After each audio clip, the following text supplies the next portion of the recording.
The chair declares the committee in recess for a period of approximately 10 minutes. All right, let's get into this. What a crazy day of hearings. I mean, yeah, I get that some people were saying in the chat here that it is a recap of a lot of what's already happened, but they did a pretty good job recapping the evidence. I really liked the cuts between Bill Barr's testimony and then Trump giving that speech. I think the most interesting thing we've heard is that someone was arrested for having weapons at the Capitol right in front of a World War II memorial statue. So we've got these insurrectionists at the Capitol who are members of a fascist group of people being arrested for trying to overthrow an election in the shadow of a World War II memorial. There's not something that is more poetic or symbolic, I think, than that. Now, a lot of people were also putting in the chat about Dominion, right? The voting machines. Everyone was saying, Trump was saying, and all of his cronies were saying that there were all of these votes that were miscounted because you press a button, and then if you're trying to vote for Trump, it's going to cast the ballot for Biden. There actually are lawsuits. Dominion is suing people for defamation, including people like Sidney Powell and Fox News. And the Supreme Court has actually denied to take the case with Dominion. So that's unfortunate, but we know how the Supreme Court's makeup is today, so maybe not surprising. I think the cooperation of the Secret Service now is really interesting because we know they said, well, we would hand over all of these text messages, but we can't because we deleted them. It's just a part of a routine thing. Clearly, they didn't want to turn over the text messages because they know some of the Secret Service members were involved. And they knew about this as early as the 26th, all the way back to the 24th of December. So over 10 days in advance of the January 6th Capitol riot. And so when you've got people saying Sunday, gun day, January 6th will be wild, we're going to occupy Capitol Hill, people saying that they are bringing ammunition, saying that their intent is to harm members of Congress and people in government, and to have people in the U.S. Marine Service aware of this, people tipping off the FBI and Secret Service. It is insane that members of the Secret Service didn't do more, that Trump was unaware. Do we really think Trump was unaware if everyone in his Secret Service knew? Of course he was aware of what they were planning. And that's exactly why someone commented about him going up and riling them up to give a speech. We all know why he decided to do that. He absolutely supported the coup. I mean, they're really trying to show us how clear the connections are here, and I think they're doing a really good job. But of course, this is the court of public opinion. This is not a criminal court. And we heard Liz Cheney say, yeah, we're going to make a recommendation for criminal charges because that's all they can do, right? It's not a court of law here.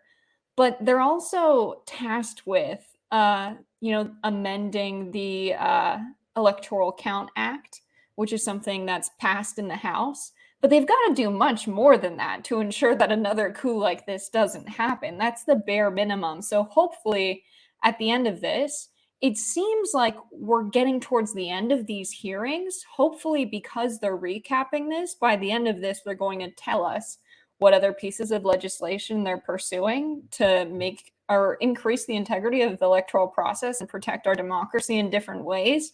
But also, what is Merrick Garland up to? Because he could be pressing charges. He could be gathering this evidence as well. What is going on? Why is it taking so long? I don't have the answers for that, but I share everyone's concerns in the chat in that regard. And we've got some funny comments that I pulled. Jason Santagato said, I'm starting to think it wasn't Antifa at all. Yeah, it's kind of like Trump saying, well, the documents in my house were planted evidence from the FBI, but also I want my documents back. So which is it? These, they can't keep a consistent narrative. And then also someone saying, what do you think was in those backpacks? Referring to the tactical backpacks that the Secret Service noticed people were carrying. Snacks? Orange juice? No, we clearly know that there were weapons and ammunition in those backpacks. And so it seems that the big bombshell today is that the Secret Service was very well aware of the violent capabilities of the crowd that premeditated their plan to storm the Capitol. I mean, it was all evidenced on these websites. The Secret Service exchanged messages about that. They had plenty of tips about the potential threat, and they did really nothing to prevent it. I mean, they said we were going to have a crowd that could overpower the police. If you know that that's what's about to happen during this speech on January 6th, clearly you could have sent the National Guard early on. But Secret Service members, it seems, were also supportive of this. And back in the day when I was bartending, I had this one guy who would come in all the time and drink martinis, and he was a retired Secret Service agent. And I would just, give him his martinis. He would tell me stories. And Secret Service members are not political entities. They're not handpicked by the president. They're not the president's friends. They are public employees intending to protect the United States government. They're protecting our elected officials. They're not there to be partisan actors or let their own political opinions influence their line of work. That's not what they're supposed to do. And so a lot of Secret Service members were very clearly acting in a partisan manner. They supported the coup. They were complicit by not using their job to protect the presidency in the United States by just letting these people essentially storm the Capitol and show up and be there for quite some time. They knew that there were tens of thousands of people that were not there to watch the speech. They were not in line to go in.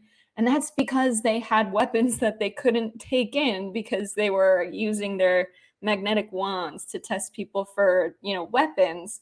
They knew what was about to go down, and they did next to nothing about it. Some other interesting things that we heard today. The Fox News is not showing the hearing right now, which I think is very interesting. The Dominion stuff about the voting machines, that's more of a recap, but also interesting now hearing some more details that Bill Barr and others were saying, Mr. President, what you've heard about these voting machines, it's not even in the lawsuits. So people are lying to you when you're talking to them. And they're saying, people were pressing one button and the votes were going in the other direction. Trump giving speeches that 6,000 votes in Michigan that were supposed to go to me instead went to Joe Biden. But then the lawsuits show that that's not even evidence. They're not even putting it in the case when they're filing it and then really hammering down the point that they lost 61 of 62 of these lawsuits. And the lawsuit that they did win didn't show any evidence of election fraud. Then the Detroit thing, Bill Barr saying, Donald Trump going on about these boxes, right? Boxes were coming in late at night with all of these votes. This is when he was talking about stop the count. But Detroit has 630 precincts. Even Bill Barr, as Benny Thompson said, these are people very close to Trump who were his aides.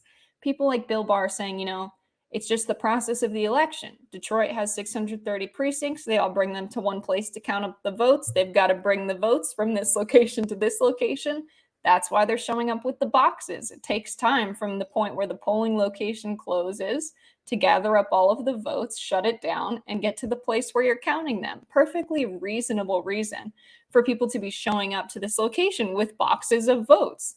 But of course, Donald Trump using this narrative that now we know was a very premeditated and well-calculated narrative to rally his base up and make them think that this election was really being stolen. Crazy that we're hearing conversations of people close to Trump talking to people in Russia or talking to people in China, Bannon, saying our plan is to not push people to cast ballots by mail. So then the day of the election, the majority of our people's votes, right? Because this is in the time of COVID where a lot of people don't want to cast ballots in person and a lot of people opted for mail-in and absentee ballots. But they said then the day of the election, when the initial votes are counted, they'll start with the in-person votes. By the end of the day, it'll seem like Trump has a lead.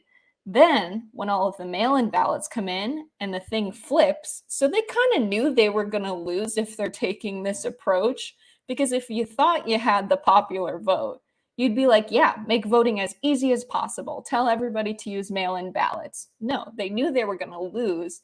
And they had to create this perception like Trump was in the lead. And then suddenly, oh my God, where'd all these votes come from? Probably fraud. It was so premeditated and calculated, and that's become so clear. Then you have Roger Stone caught on camera by this documentary filmmaker. And it's crazy how much of this has been caught on camera because people were making documentary films.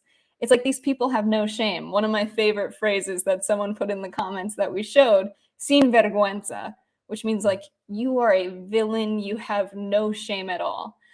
Really, just to do all of this on camera and on microphones, Roger Stone saying, we'll just claim victory and maybe we can skip past that and just go to the violence. Ahead of the election, ahead of even knowing Donald Trump would lose and it would have to come to that. So all of these people that initially claimed, it's just Donald Trump, it's just, him doing his thing. I was not a part of this. There's so much evidence that all of these guys, Mark Meadows included, Cassidy Hutchinson, I think came forward and testified. And if you don't know the connection there, she worked directly under Mark Meadows. And Fox was trying to say they didn't really work that close together. But then people who are very familiar with her and her work in the White House were like, no, she was always near the Oval Office, always with Mark Meadows. I think she came forward and testified because she knew how well connected Mark Meadows was with this effort to overturn the election. So a lot of crazy stuff. But a lot of these people that initially said, I'm going to keep a 10-foot pole from Donald Trump in this thing. I was just doing my job. It was, all Trump. A lot of these people were part of the premeditated effort to attempt a coup on January 6th. And so all of these people should be charged. The fact that all of them are not facing criminal charges right now shows how weak our Justice Department is in the United States. Because if we don't have accountability for what's happening right now and what has happened in January 6th, it's been quite some time since the attempted coup, and still these guys are not facing criminal charges. These guys are not barred from ever running for public office again.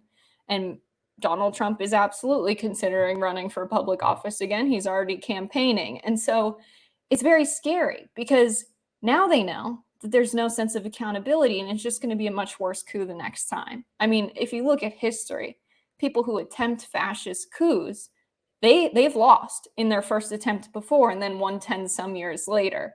And so we've got to make this, the type of situation where the legislation that they put forth after this hearing is actually relevant to ensure that this doesn't happen again. And this isn't something, the January 6th committee, it's not something that's super foreign in American politics. I'm a young person. I'm sure there are many people watching right now that remember the Iran-Contra scandal and the hearings that they had about that. And that was a weird situation because Ronald Reagan was like, I had no part of this. And then you had all of the members of the foreign policy establishment and his cabinet testify about how there was the Boland Amendment, which was passed unanimously in Congress, which I'm sure no one can imagine that happening today. But they said it was after the Vietnam War. People didn't want the United States government intervening in other countries abroad. And they said, we will not spend any money or send any troops to intervene in this situation in Nicaragua. And people said, yes, we don't want that. Ronald Reagan said, we're not interested in intervening anyway. And what happened was members of the State Department and in the National Security Council and in the foreign policy establishment made a deal to sell weapons to Iran, and Iran sold it to the right-wingers in Nicaragua so that they could fight the Sandinista left-wing government, democratic socialists. And it was very clear what our motives were, right? We wanted U.S. corporate interests to take hold in Latin America, but they totally circumvented democracy and the law here. Our Congress voted that we shouldn't be giving any money to them, and they had this roundabout way of doing it. And there was, a member of I believe it was the CIA that was driving a disguised spy plane over Nicaragua and was shot down. And they questioned him and they had a hearing and they found out, the U.S. is very involved in Nicaragua right now and supporting the Contras. We had this hearing, just like the January 6th committee where Ronald Reagan says, we're going to get to the bottom of this. We're going to investigate how this happened. I know you're disappointed. And Bud McFarland, who was in the cabinet, who was responsible for a lot of what we had done, he said, I bet a lot of you are disappointed with how the United States government, runs our foreign policy. And you're surprised, but I just want you to know, you don't even know how bad it is. And he said that on the floor of Congress. And I really feel like we're in a similar moment now. Like, we're hearing all of this terrible testimony and seeing all of this evidence, but we know that the Secret Service very likely hasn't turned over all of the messages. We heard today that there are millions of emails that are missing. So it is much worse than probably what we're hearing today. But the January 6th committee hearings, where people in the country are watching some kind of accountability for this terrible thing that happened, it's not so different from the Iran-Contra scandal. Like, this is an appropriate thing to do in a democracy where people get to see all of the evidence, hear the testimony from the people who were involved, and have members of Congress propose legislation to make this better, so hopefully it doesn't happen again. But I think we're all a little disappointed because there aren't any criminal charges here. Unfortunately, in the Iran-Contra scandal, many of those guys were pardoned. I think only one of those guys ended up going to jail. But the next administration came into power and they were pardoned. I don't think we're going to see that with the January 6 hearings and those who are the leaders organizing the insurrection. But I think everyone's just upset that people in power can commit crimes in the United States and repeatedly get away with it.